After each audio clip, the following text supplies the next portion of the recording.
유튜브 저기 메시아 채널입니다. 예, 오늘 은혜를 나눌 말씀은 음,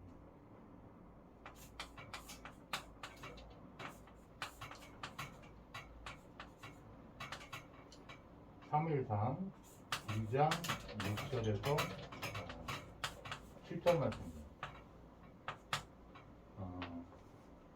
하나님의 절대 주권이 잘 나타나 있는 구절이고, 많은 분들이 그래도 좀 성경을 좀 이렇게 알고 계신 분들은 다 이 구절을 좀 알고 있는 편이죠.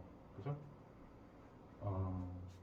우리가 이제 예수님을 마태복음 16장 16절의 말씀처럼 주는 그리스도시오 이렇게 말합니다.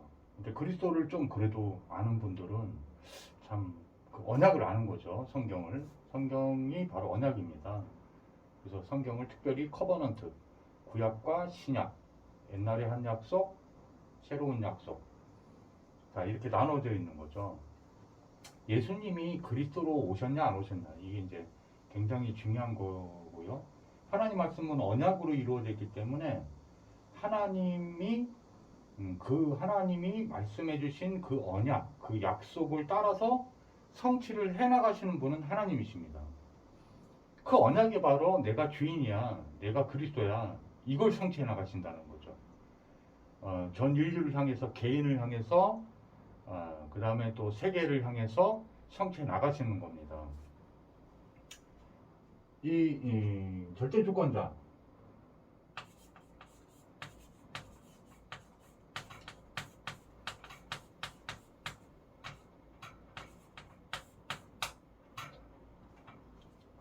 이게 굉장히 기초면서 사실은 기독교인들이 잘 모르는 내용이에요. 그래서 기도의 내용들, 하나님 자녀들이 이 주권, 하나님의 그 절대 주권을 잘 모르면 안 해도 되는 기도, 쓸데없는 기도, 그 다음에 복음적이지 않은 기도를 계속 하게 되죠. 복음이 바로 언약인데 이제 예를 하나 들게요. 이 절대 주권자라는 뜻은 어디서 온 거냐면요, 주님, 그래서 주는 그리스도시요 이렇게 할 때도 그 주는입니다. 주는. 옛날에 이스라엘 백성이나 중동 지방에서도요, 이제 이 주님이라는 단어를 하나님께만 쓰는 단어예요. 지역에도 그렇고, 옛날에 뭐라 그럴까요? 중세 시대도 마찬가지고요. 교황이 있던 시대에도 마찬가지고, 이걸 원어 성경에서는 큐리오스라고 합니다. 큐리오스는 뭐냐면, 의미가 뭐냐면요, 이 단어는 왕한테 붙이는 게 아닙니다. 왕. 자, 한자가, 주님은 여기에 꼭다리가 하나 더 달렸죠. 왕은 이렇게 써져 있잖아요. 왕 수준이 아닌 거예요. 왕중 왕. 그러니까 왕을 다스리는 그 최고의 권력자를 여기 꼭다리, 으뜸이라는 단어, 이제 한자에서는 이게 으뜸을 나타내거든요. 그러니까 왕보다도 높은 으뜸, 이런 뜻이에요. 그러니까 뭐예요? 근대라는 사회를 겪기 전에 전근대라고 불렀잖아요. 봉건 사회에서는 왕이 최고의 권력자였습니다. 이 왕토 사상이라는 게 있거든요. 그게 유럽이 됐든지 아시아가 됐든지 이게 공통적으로 다 같아요. 세계적으로. 왕이 모든 권력을 다 갖는 겁니다. 그래서 왕권이라고 부르는 거예요. 왕의 권한과 권능, 이런 뜻이죠. 권력 다 같은 의미입니다. 본질은 같은 건데, 그래서 왕이 모든 걸 다 소유하죠. 이 절대라고 붙은 거는 변화가 없는 것을 말하는 거예요. 진리를 뜻하는 겁니다. 여기서 신학적으로 절대 주권자는 그걸 의미하죠. 그래서 제가 오늘 메시지 조금 전달하려고 하는 거는 조금 평상시하고 조금 다른 내용이에요. 근데 이제 다른 건 아니고요. 본질을 얘기하려고 하는 건데, 이 주권자라는 거는, 주권이 어디서 나온 거냐면 참된 소유를 한 소유권자에게 있는 거죠. 여러분, 여러분 집이나 뭐 예를 들어서 부동산 땅이나 이런 거는요 소유권 등기를 하면 그 소유권자가 됩니다. 참된 주인을 뜻하는 거죠. 주인. 참된 주인을 뜻하는 겁니다. 주인이 있어야 권한이 있는 거예요. 권능이 있는 거예요. 근데 왜 예수님을 주님이요 그리스도라고 부르냐면요. 이 주님은 참된 소유권자입니다. 왜 소유권자냐? 성경은 밝히고 있어요. 창세기에 보면은 이분이 바로 이걸 창조한 모든 이 우주와 지구의 주인이에요. 만드신 분이라고 창세기에 나옵니다. 창세기. 이 절대 주권자는요. 인간도 유교제 되는 날에 인간을 창조하신 분이 바로 하나님이에요. 그래서 이 창이라는 거는 우리가 이렇게 무슨 어떤 제품을 만드는 수준의 그런 단어가 아니에요. 이 창자는 하나님께만 붙이는 겁니다. 그래서 이 창세기의 창자가 만들어내다라는 뜻인데 단순히 만드는 게 아니에요. 인간이 만들다 하고 좀 다른 의미를 갖고 있어요. 이거는 없는 거, 무에서 있게 만드는 거예요. 이게 중요한 거죠. 이게 창조주예요. 인간은 사실은 없는 것이 있는 거 만드는 게 아니에요. 자세히 보시면 그 바탕은 인간이 만든 게 아니에요.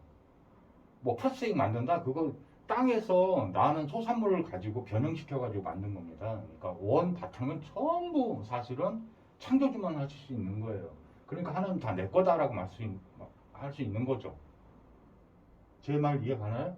만약에 옛날 이 봉건사회에서도요, 그 영주가 있으면 또는 왕족이 이렇게 왕이 땅을 이렇게 불화해주면은 서장농이 붙습니다. 서장농이 땅을 빌려다가 일궈 먹어요. 자, 우리 몸조차도 우리를 인간들은요, 다 자기가 내 몸의 주인인 줄 알아요. 근데 그렇지 않습니다. 그렇지 않습니다. 한번 정직하게 생각해 보세요. 여러분, 누구 돌아가신 분 계신 체험을 한 사람은 한눈에 보고 알 수 있어요.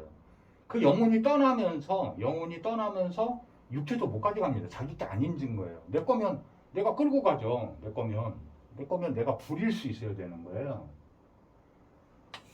이 절대주권자는요 참된 창조주를 말하는 겁니다. 창조주예요. 창조주의 주. 예. 창조를 하신 분이기 때문에 창조주인이에요. 주인. 이게 가장 정확한 주인의 큐리오스의 기본 개념입니다. 자, 그러면 여러분의 인생을요, 성경에 보면 에베소서 1장 3절에서 7절 말씀 보면요, 이 세상을 짓기 전에 이미 또 뭔가를 창조하신 게 하나 있어요. 뭐냐? 여러분의 인생의 계획을 다 창조하신 게 그 언약 속에 그 하나님의 말씀 속에 다 들어있습니다. 이미 전지전능하시기 때문에 다 알고 계시기 때문에 그래서 있잖아요. 뭐가 있냐면은 예를 들어서 이제 그 바울이라는 사람 있잖아요. 바울. 복음을 아주 되게 잘 깨달은 사람이죠. 물론 성경에 보면 바울에도 연약함이 막 나타나요. 실수도 있고 막 그렇습니다.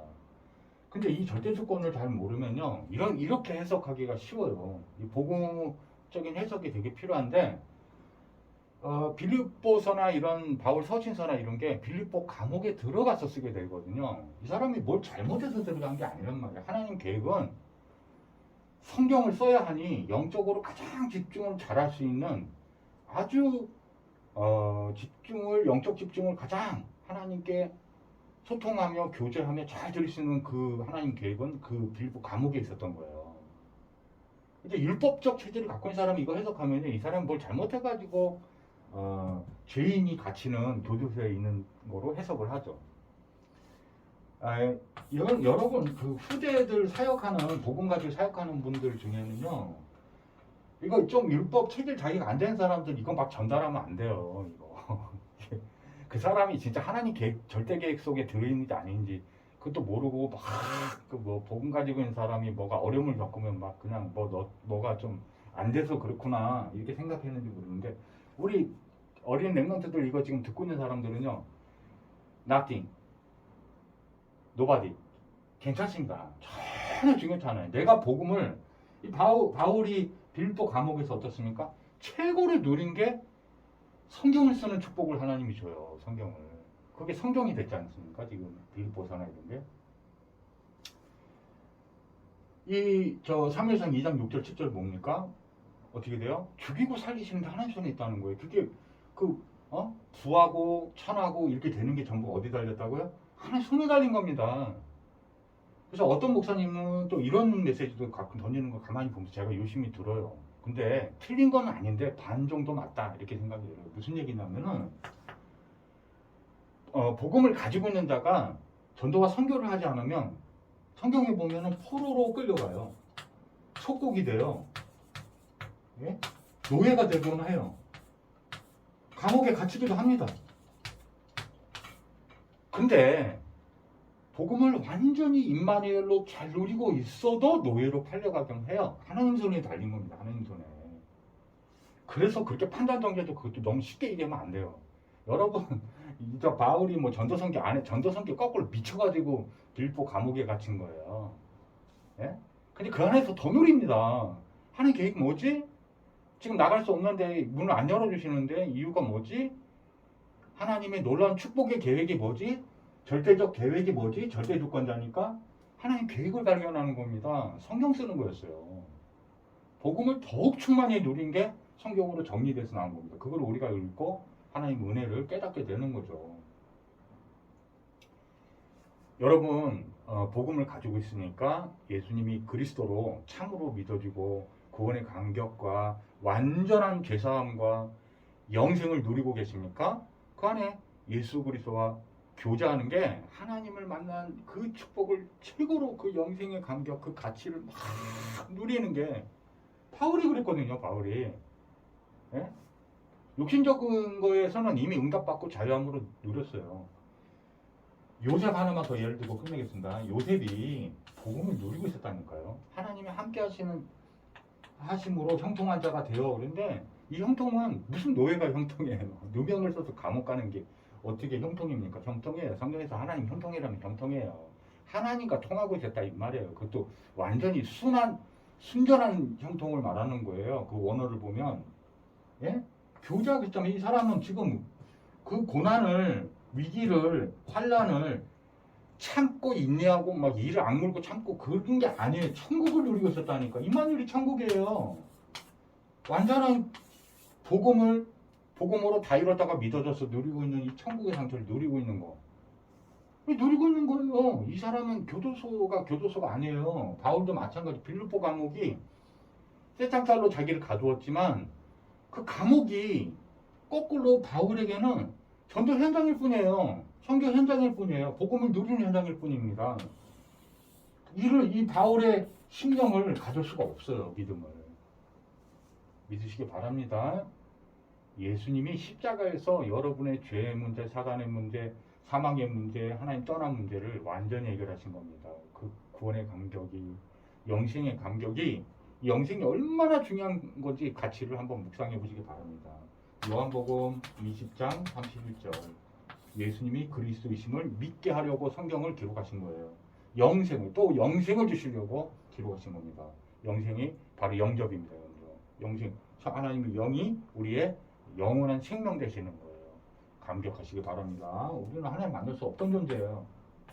이거를 최고로 누리는 게 하나님 절대 주권자가 뭐예요? 예? 요한복음 20장 31절에 이 주권자가 이거를 누리게 하는 게 하나님의 모든 계획이 다 들어있는 거예요. 언약이 지금 성취가 내 개인에게 딱 임했잖아요. 다 이뤘다가 요한복음 19장 30절에 그러면은 남은 언약도 내가 성취하는 게 아닙니다. 계속 하나님이 이뤄가시는 거예요. 절대 주권자가 절대 계획을 가지고 절대 목표를 향해서 이해 가십니까? 그러면 이 사이의 과정에 믿음으로 쭉 시간표를 따라가는 게 여정으로 나타납니다. 그게 절대 여정이 되는 거예요. 성경은 이걸 말하고 있는 거예요. 믿으시기 바랍니다. 예수 그리스도 안에 다 들어있습니다. 성령 충만한 거. 사도행전 1장 1절이 성취되면요. 1장 3절이 하나님의 나라가 내게 임합니다. 보좌가 나타나는 게 1장 8절이에요. 성령이 충만하면 지성소 안에서 일어납니다. 내 마음 안에 고린도서 3장 16절의 언약이 성취되는 게 체험됩니다. 우리는 성전이라 불렀어요. 고린도서 3장 16절에. 근데 이 지성소의 비밀이 있습니다. 우리 안에 계신 지극히 거룩한 지성소가 있습니다. 거기 하나님과 참 교제를 예수 이름을 믿음으로 말미암아 담대히 누리기를 우리 주 예수 이름으로 축복하고 마치도록 하겠습니다. 잠깐 기도하고 마치겠습니다. 하나님 아버지 감사합니다. 이 시간 하나님의 절대 주권자가 어떤 깊이가 있는 말씀인지 깨닫게 누리게 도와 주옵소서. 우리 안에 계신 참 하나님이 지정소가 하늘 보좌가 최고로 누려지며 성령 충만함과 증인된 삶이 회복되는 시간이 되게 주님 축복하여 주옵소서. 예수 그리스도 이름으로 축복하기 달려옵나이다. 아멘. 감사합니다. 다음에 또 뵐게요.